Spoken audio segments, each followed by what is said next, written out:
எனக்கு நிம்மதி இல்லை. எனக்கு நிம்மதியை காட்டுங்க. நீங்க இந்த பரிசாரியத்தை ஒழிச்சு கட்டுங்க. கட்டாங்கட்டுறவங்கள், ஆட்டி சாப்பிடுற அரிசிதவங்கள், உடுப்பு தொங்கலா போகுது. அல்வா கட்டி வீங்க மக்களா உடம்பு வைத்தனக்கு ஒன்றுமில்லை. வீட்டுக்கு வெறும் இருக்கு. அந்த வீட்டை வந்து வீடியோ எடுக்க முடியல.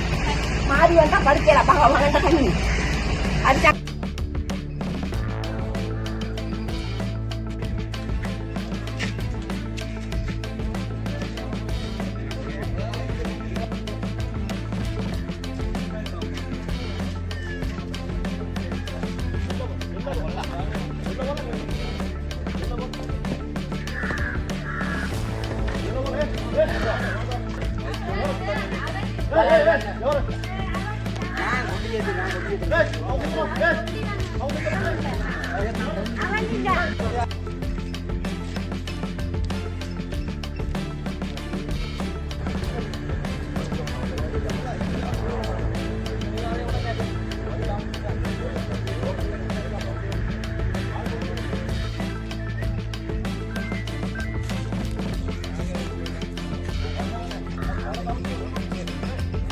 நேற்றைய தினம் வந்திருந்தாங்க. இப்போ அதிகாலையிலையும் விசேட ஒரு டீமை போலீஸ் அதிகாரி ஒழுங்குபடுத்தி வருகிற தந்தத்தில் நிலவா ஒரு 20 லிட்டர் 40 லிட்டருக்கு கிட்ட வடிசாராயம் கைப்பற்றப்பட்டிருக்கு.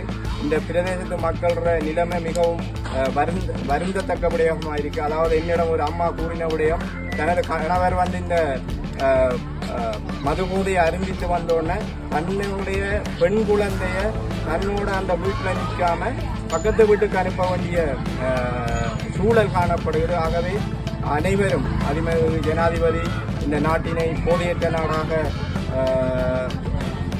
நடத்துவதற்கு, போதையற்ற நாடாக சிறப்பாக வழிநடத்துவதற்கு பல்வேறு திட்டங்களை நடைமுறைப்படுத்துகிறார். அந்த வகையிலே நாங்களும் தவிசாளராக இருந்தாலும் சரி, பிரதேச உறுப்பினர்களாக இருந்தாலும் சரி, சமூக மட்ட அமைப்புகளின் தலைவர்களாக இருந்தாலும் சரி, ஒரு குறுகிய காலத்துக்குள் இந்த கிராமங்களை போதையற்ற கிராமங்களாக மாற்றுவதற்கு நாங்கள் அனைவரும் ஒன்றுபட்டு செயற்பட வேண்டும் என்பதை இந்த இடத்தில் நான் தெரிவித்துக் கொள்கிறேன்.